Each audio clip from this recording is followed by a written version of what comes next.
Guys, good morning dito at good evening dyan. Siyempre, kakagising lang natin. At eto, magkwentuhan lang tayo ng dahil may nag-send sa akin nito. Tingin ko, hindi ko alam kung AI o totoo. Isang interview sa isang foreigner na tumira siguro sa Davao City.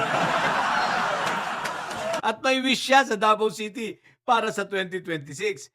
Kung ano man ito, ang importante, kunin natin yung sense ng kanyang mga sinasabi, okay? Sige. Sige, panoorin natin. Let's go. My wish for Davao City is that there will be no more small rain, or we call it ambon, because anytime there is ambon, we get flooded. So, yun. So, ang wish daw niya para sa Davao City. No? Sana raw, wag lang aambon. Dahil pag may ambon daw, bumabaha sa Davao City. What the heck? Ang ganda naman ng request niya. Mayor takot sa pulang brief. Mayor Barbie. Tsaka, Congressman Iyutman. BP Sayad. Anyari na. Sa bagay, totoo naman po yung wish nito. Sa katunayan, yung mga magulang nga dyan, di ba?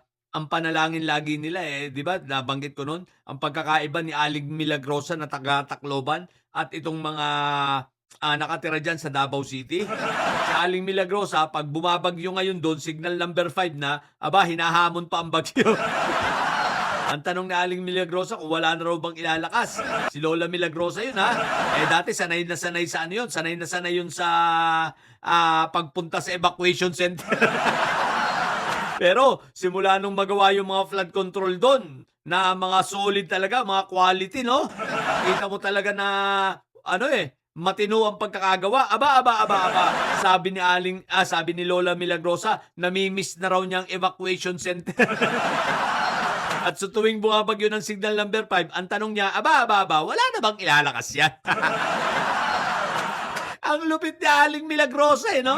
Pero eto, sa mga taga Davao City, kapag umaambon, talagang sila lahat ay natataranta na.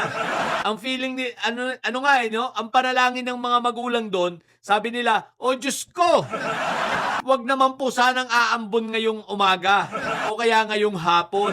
Kung maaari lang, sa gabi na lang umambon. Bakit ganun ang panalangin? Naman, pag umambon nga kasi, bumabaha. Ambon pa lang yun, Tulad yan ang madalas kong sabihin, kapag may signal number 1 sa Davao City, ang tawag nila ron, dilubyo. At state of calamity na ang Davao City. Signal number 1 pa lang yun.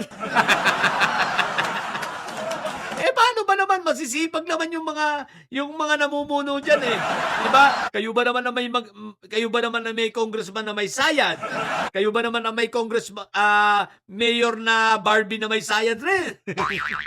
At higit sa lahat, may vice president na taga dyan sa Davao pero may sayad rin. Saan pa kayo? Inagdag nyo pa yung isa pang congressman na anak ni Iyutman. Isa pa yung may sayad. Idagdag nyo pa yung konsel dyan na Duterte rin. Isa pa rin may sayad.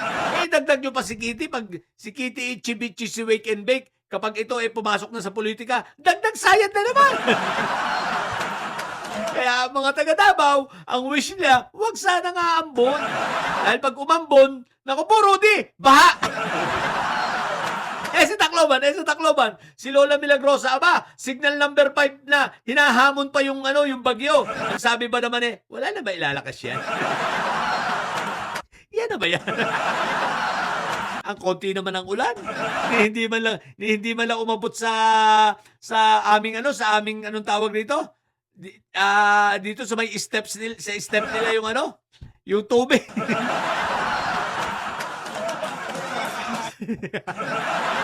Ang yabang Ang yabang ni Lola Milagrosa Porque may magandang flood control lang kayo dyan sa Tacloban Ganyan na kayo Teka, sino ba ang congressman nyo dyan?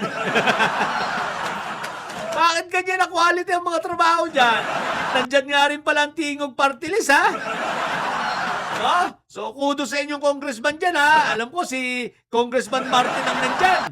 Ang ganda ng flood control nyo dyan. Kaya to, si Lola Milagrosa, tuwan-tuwa. Pero ang negative side raw nun, sabi niya, ang bad side, hindi na niya nakakachismisan yung kanyang katsikahan doon. Dahil sabi niya, yung mga kababata niya, siyempre, matatanda na sila, may edad na. Sabi, nagkakaroon lang daw sila ng pagkakataong magkita-kita pag may bagyo sa evacuation center. Ngayon, wala na. Hindi na sila nagpupunta sa evacuation center kasi hindi na sila binabaha. Yun nga lang daw ang namimiss nila. So, may bad side pa rin. Di ba, Lola Milagrosa? Mas malupit naman sa Davao City. Isipin mo, pag umaambon lang, binabaha na. O, di ba? Kaya, Ombudsman, pakitingnan ng Davao City, Secretary Vince, imbestigahan nyo ng mabuti. Although pumunta na kayo dyan sa Davao City, pero kulang pa. Imbestigahan nyo na. Kung bakit pag umambon, bumabaha. Meron ng isang instance, hindi naman umambon, pero bumaha. Tapos may namatay pa. O, di ba, yung batang babae namatay, hindi naman umulan, pero bumaha. What the heck? Ibang klase talaga ang Davao. Isipin mo, kasi po napakaganda ng Davao City. Yan po ay may 51 billion na flood control projects. Kaya po ganyan yan. Yan po ang resulta ng 51 billion na flood control project. Na kapag umambon, baha. Kasi hindi kurap Hindi kurap si Yutman. Kita mo naman 51 billion pero pag umambon, baha. Pero binoboto pa rin ng mga 80% ng taga Davao City. Kasi nga, upob. Kung di ba naman kayo upob? Pinahirapan na nga kayo, binoboto nyo pa. Talaga lang. Tapos mabigyan lang kayo ng bigas na pagpag. Bigas na may amag tuwing Pasko. Tuwan-tuwa na kayo. Tapos sasabihin nyo, mayroon kayong dignidad at moral. What the heck? Totoo lang, dyan sa Davao, 20% lang dyan yung matalino. Sa Davao City, hindi po sa buong Davao region, Davao City ang sinasabi ko. Ma-misinterpret nyo na naman. So, yun. Kaya, Lola Milagrosa, napakaswerte mo, Dahil, dyan pag ambon lang. Bagyo na nga, baliwala Ambon pa kaya. Pero sa Davao City, talagang sineseryoso nila ang ambon. Buti nga, bumabaha pag may ambon. Paano kung may hamog? Mukhang yung hamog, nakakatulong pa rin yun sa pagbabara ng mga kanal. Ibang klase ang Davao City. Isipin mo pati hamog, nakakapagpabara na ng kanal dyan. What the heck, kaya pala pag may ambon? Baha. Simple lang naman ang pangarap ni Yutman.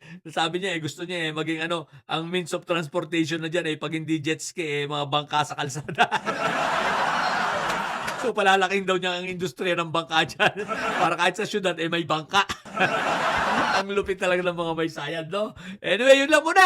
Sa mga pupundidilis dyan at may sayad, ang tatay nyo ay karton. Natili kayo mga bubot may sayad. So, may sayad, laging high blood. Bye!